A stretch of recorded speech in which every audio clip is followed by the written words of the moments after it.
everyone. Welcome to Mobile World Congress. This is my third time now at Mobile World Congress, and looking back on those 3 years, had you asked me 3 years ago what ISIS would look like today, I'm not sure what I would have said, because when I look back 3 years ago, I had just left a decade-long career at GE to join a joint venture between AT&T, Verizon, and T-Mobile, which is ISIS.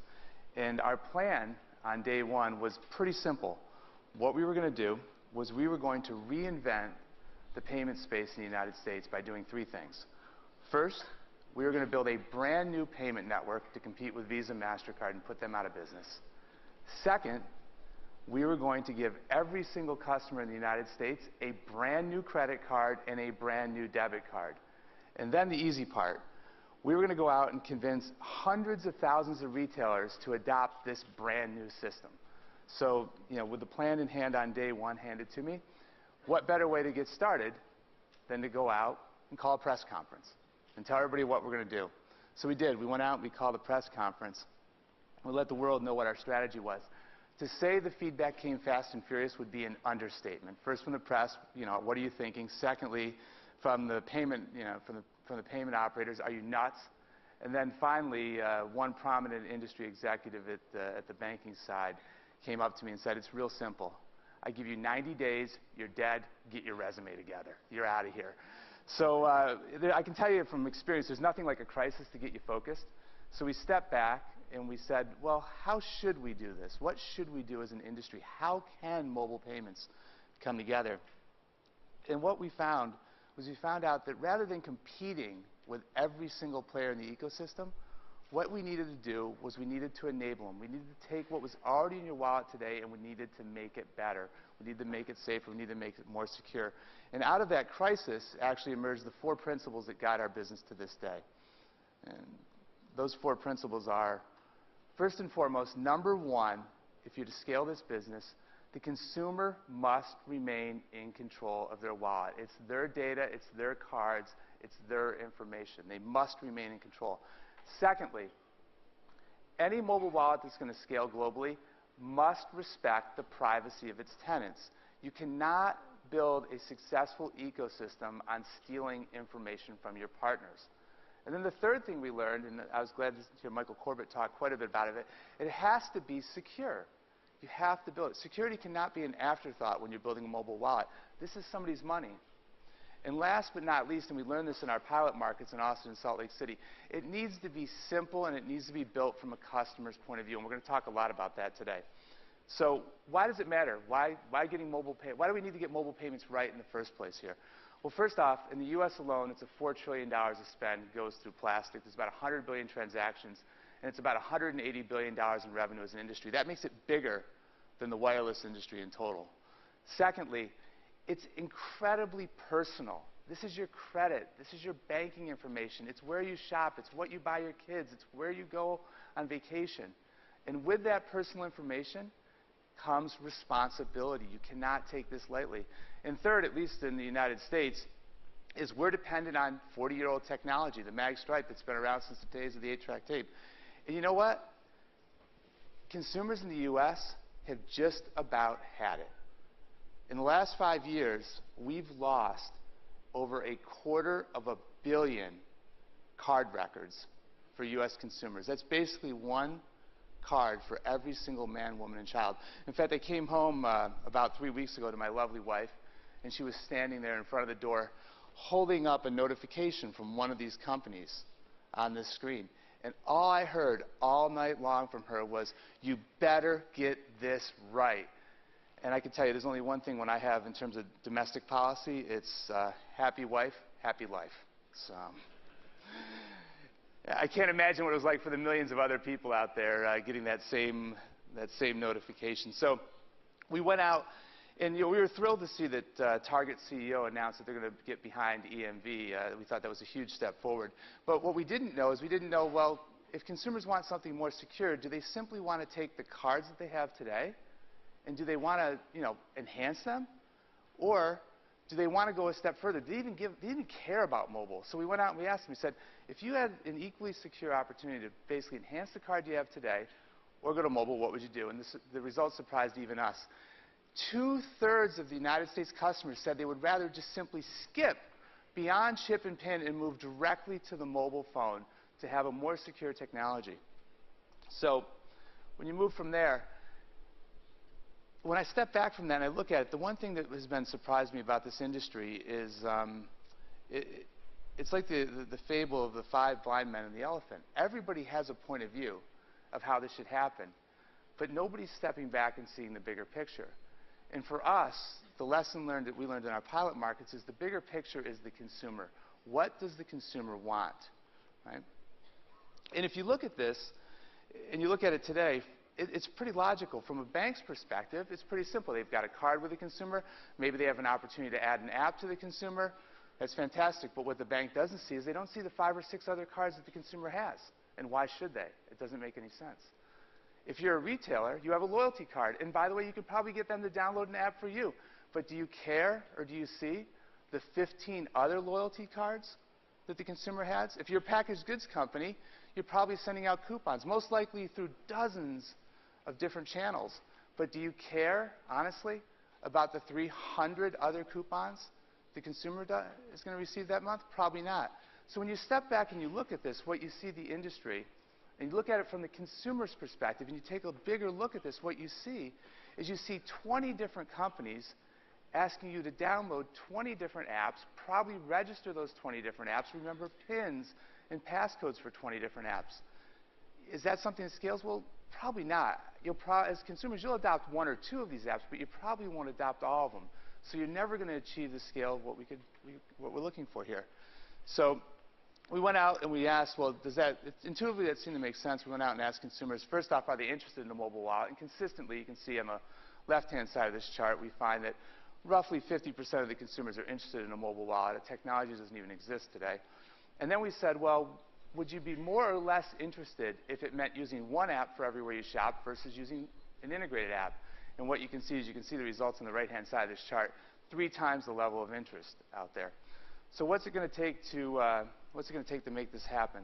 What I want to do here is try to switch over, and we're going to try to give you a quick demo of what our vision of the future may look like. So if they could, perfect, you guys are right on time. All right. So what I have here is I have a Galaxy GS4, you can see it, and you saw yesterday we were just announcing the GS5 too. The ISIS mobile wallet's loaded on here. When I click on it, that's it. It's that simple. I'd already pinned in. That's all you need to do. The card comes up now. You simply tap the phone, and you can make a payment at any retail location that's NFC enabled out there. But say I want to switch cards. That's all I need to do to switch cards. We also asked the question, how about if I need to add a card? Well, when the wallet first comes up, what you'll see is it says add a card.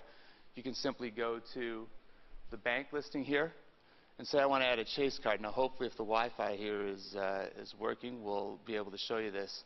And what happens is I click and I say, go ahead, go add a card, and it should go out to, hopefully works, it should go out to the Chase mobile website.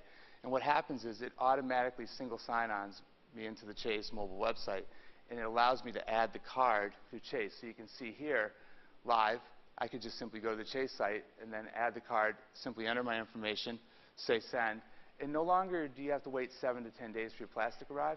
It comes into your wallet within a matter of about 30 seconds. So taking it back a little bit more, the other piece we've done with this is, again, this is a platform for the industry. So if you take, again, an example here with Chase, if I flip the card over, the back of the card belongs to Chase.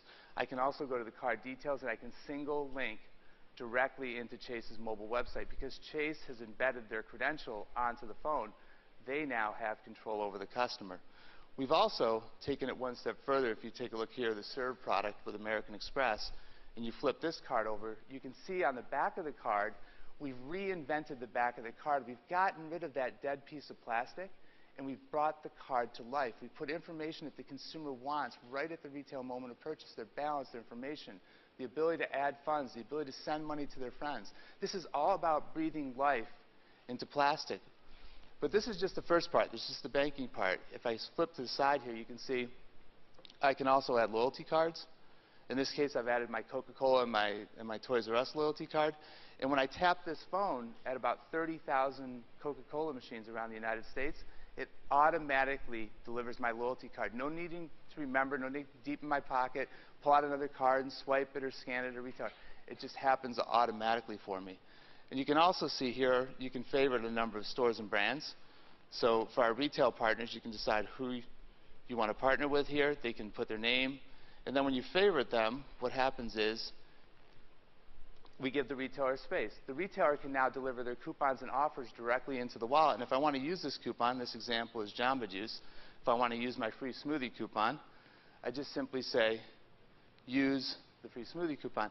And you'll see it slid right in there behind the card. And you notice no matter which card I choose, the coupon stays persistent. Again, this is all designed around the consumer. The consumer wants to use that coupon with whatever card they want to use. You have to think about this from the customer's perspective. So I can tell you when I first took this job, you guys can switch back over the slides. When I first took this job, my mother told me, you better make it easy, so easy that I can use it. And I'm happy to say after we launched nationally in November, my mom took the grandkids out to McDonald's, used it and tapped and came back and said it's approved. So I'm off to a good start here. So just to say where are we going from here and why is now the time? Well, I believe the foundation's in place, EMV code, global platform, the great work that's been done here by the GSMA to get the standards out there. You'll see globally shipping ISIS-capable phones, about 300 million this year we'll send out there. And U.S. merchants are finally starting to tip. 25 of the top 100 merchants in the United States are already contactlessly EMV enabled. The majority of new terminals shipping now have the contactless EMV technology in it. And there's over 1 million locations that we can already use this in the U.S. So how are we doing? Real quick here. We have our terrific partners with AT&T, Verizon, and T-Mobile in the United States that represent about 75% of the market from that side. We've worked with all major OEMs around the world to get this technology embedded. We now cover about 90% of the devices out there, including the iPhone with a case technology. We've signed partnership deals with all major associations in the United States, covering 100% of the potential transaction spend there.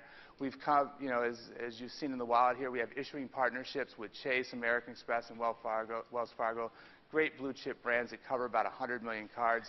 We've taken that technology that allows you to deliver the loyalty and the offers. We call it Smart Tap. We've licensed and we've given that technology to POS manufacturers in partnership that represent 95% of the new terminals that are shipping in the United States. And last but not least, we've signed partnerships with 20 major U.S. merchants, including blue chip names like Coca-Cola and McDonald's. So we're off to a decent start. But our consumers adopting. Are they using this thing? Well, we have now 50 devices in market. Actually, that number clicked over to 60 this morning and the iPhone. I can tell you that for every user that downloads the wallet, 2/3 are actually adding their own card, which is fantastic news. They're tapping on average 6 to 7 times a month, which is good. We can do better, but it's good given especially the share that you have out there in terms of the merchant side. And we're growing right now. We're only 90 days in, so it's still early. We're growing over 50% a month. Couple merchant examples here for you. Coca-Cola. In the past, Coca-Cola, you had to basically take a bottle top, turn it over, enter a code online. You'd enter 10 codes. You'd go back online. You'd get a coupon from Coca-Cola, and then they'd send it to you in the mail. Now, simply tap with your phone, and your 10th Coke is automatically free. 90% of the customers are new to this program. All they need to do is simply heart and favorite Coca-Cola, and we automatically enroll them for Coca-Cola into this program. We also delivered over the holiday period a Toys R Us program. Again, we put their loyalty card and an offer in there. We had, frankly, low expectations. It turned out for Toys R Us, they told us this was their best digital campaign over the holidays. And we have a terrific partnership with a company many of you here in the room may not know from Europe called Jamba Juice that focuses on healthy living, that are giving away 1 million free smoothies. That's been an absolutely spectacular home run. But you don't need to hear it from me. Let me turn it over to one of our customers here. Hi, I'm Guillermo, and I know how to live life and love every second of it.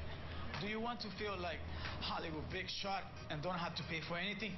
Hey, no paparazzis. It's the price I pay. Just download an ISIS mobile wallet and you can get a free smoothie or juice from Jamba Juice. #famous. Actually, I think he would. Here you go. Okay, well, Here is your free 5-fruit frenzy smoothie. You don't have to give me a free smoothie because I'm a big celebrity. I know. We actually are giving like free. You can have my autograph. You work hard. You deserve it, okay? What's your name? Jennifer? Dear Jessica, thanks for the smoothie. Love, Guillermo. Here.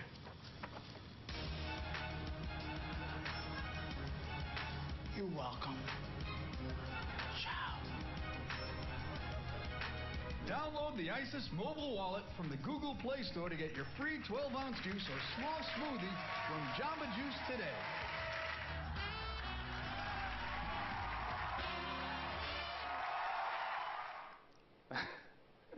All right, back to reality here. As you can see, we're having a lot of fun with this too.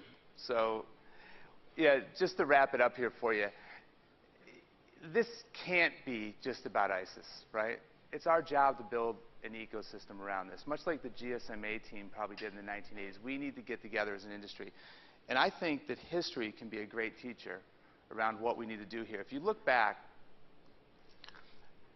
back in the 1930s and 40s, and you look at the payments industry, ExxonMobil, the Sears card, those were private label purpose cards that started the payments revolution around plastic. The equivalent of that today, the Starbucks app, 10% of purchases. Starbucks has proven that consumers want mobile payments. But eventually what happened was people said, look, I can't have 10, 15, 20 different cards, one for each one of the merchants that I go to. So what emerged? Hopefully. There you go. Closed networks. Companies, Diners Club and American Express, they allowed you to take one product and use it at many locations, right? Companies in the mobile payment space like that today, great companies like PayPal, Level Up, and MCX are trying to build out closed networks. And lastly, what happened was, eventually though, if you're going to truly scale an industry, you have to build a platform, right? And what emerged was many-to-many connectivity, which Visa and MasterCard provided to the banks and to the merchants. And ultimately, Visa and MasterCard now represent 75% of the volume. All of these different ecosystems and models will exist in the future.